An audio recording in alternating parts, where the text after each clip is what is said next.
എല്ലാവരും വിചാരിച്ചു വെച്ചിരിക്കുന്നത് ഒരുത്തം മരിച്ചു കഴിഞ്ഞിട്ട് അവൻ ആക്ഷേപിച്ചാൽ ഈ ആക്ഷേപിക്കുന്നവനെതിരെ കേസെടുക്കാൻ ഇന്ത്യൻ ശിക്ഷാ നിയമത്തിൽ വകുപ്പില്ല എന്നാണ്.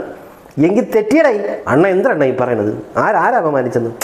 എടാ നമ്മുടെ പയ്യയില്ലേ കോഴിക്കോട് ദീപക്, ആ ഷിംജിത എന്ന് പറഞ്ഞ കാട്ടവരാതം സെൽഫി എടുത്ത് അപമാനിച്ച് കൊന്ന മനുഷ്യനില്ലേ, അവനെ വീണ്ടും വീണ്ടും അപമാനിച്ചുകൊണ്ടിരിക്കുകയാണ് ചെകുത്താനും അറയ്ക്കലും. ശ്രീലക്ഷ്മി അറയ്ക്കൽ ഇവത്തുങ്ങൾ രണ്ടും കൂടിയാണ് മെയിനായിട്ട് ആ പാവത്തിനെ അപമാനിക്കുന്നത്. അവൻ ഞരമ്പ് രോഗിയാണ്, അവൻ ഷിംജിതയെ കയറി പിടിച്ചു, ഞാൻ കണ്ടു. അമ്മയെ തല്ലിയാൽ തന്തയെ കൂടെ തല്ലണമെന്ന് കമൻ്റ് ഇടുന്നവരുടെ നാട്ടിൽ ഒരു വാദത്തിന് വേണ്ടി ഇവർ പറയുന്നതിൽ എന്തെങ്കിലും സത്യമുണ്ടോ എന്ന് നോക്കാം. തെളിവുകളും സാക്ഷികളൊക്കെ വിസ്തരിച്ച് കുറ്റവാളിയാണോ അല്ലെന്ന് തീരുമാനിക്കേണ്ടത് കോടതിയാണ്. പക്ഷേ ഇതെല്ലാം അന്വേഷിച്ച് കണ്ടെത്തേണ്ടത് പോലീസുമാണ്. പോലീസ് അതിൻ്റെ അന്വേഷണത്തിൻ്റെ പ്രാരംഭഘട്ടത്തിലാണ്. നമുക്ക് നിലവിൽ ലഭ്യമായത് റിമാൻഡ് റിപ്പോർട്ടാണ്. റിമാൻഡ് റിപ്പോർട്ടിൽ പ്രത്യേകം പറയുന്നുണ്ട്, ആ ബസ്സിലെ ജീവനക്കാരുടെയും മറ്റ് യാത്രക്കാരുടെയും മൊഴിയെടുത്തപ്പോൾ ആ ബസ്സിൽ അസ്വാഭാവികമായ ഒന്നും തന്നെ അന്നേ ദിവസം നടന്നിട്ടില്ല. കൂടാതെ CCTV ദൃശ്യങ്ങളും പരിശോധിച്ചതിൽ ഷിംജിതയെന്നല്ല ഒരു പെൺകുട്ടിയോ ഒരു മനുഷ്യനെയോ ദീപക് എന്ന് പറയുന്ന ചെറുപ്പക്കാരൻ അപമാനിച്ചതായിട്ട് കണ്ടെത്തിയിട്ടില്ല.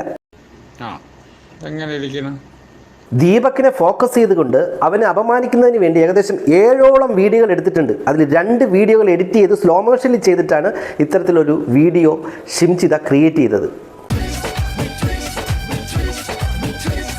ഈ ദീപക് അപമാനിച്ചു എന്ന് പറയുന്ന പെൺകുട്ടി ഇപ്പം ഷിംജിതയ്ക്കെതിരെ മൊഴി കൊടുത്തിട്ടുണ്ട്. അവരുടെ അനുവാദമില്ലാതെ അവരുടെ മുഖം സോഷ്യൽ മീഡിയയിൽ പബ്ലിഷ് ചെയ്തു എന്ന് പറഞ്ഞിട്ടുണ്ട്.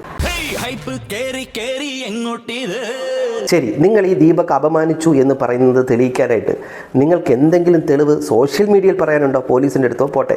ദീപക് ഒരു മോശക്കാരനായിരുന്നുവെന്നും ഇതുപോലെ ഞരമ്പ് രോഗമായിട്ടുള്ള എല്ലാ ബസ്സിൽ കയറി ഇറങ്ങിയിരുന്നുവെന്നും അത്ര നല്ല സ്വഭാവമല്ല എന്നും ഏതെങ്കിലും ഒരു വ്യക്തിയുടെ ഓഡിയോ ക്ലിപ്പോ വീഡിയോ ക്ലിപ്പോ നിങ്ങൾക്ക് സോഷ്യൽ മീഡിയയിലൂടെ പബ്ലിഷ് ചെയ്യാൻ കഴിയുമോ?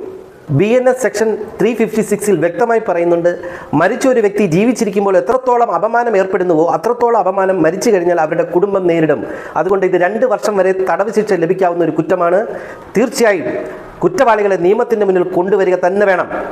ഇനി അപമാനിച്ചവരെ അപമാനിച്ചു എന്ന് പറഞ്ഞ് എനിക്കെതിരെ വല്ല കേസെടുക്കാനുമാണ് നിങ്ങളുടെയൊക്കെ തീരുമാനമെങ്കിൽ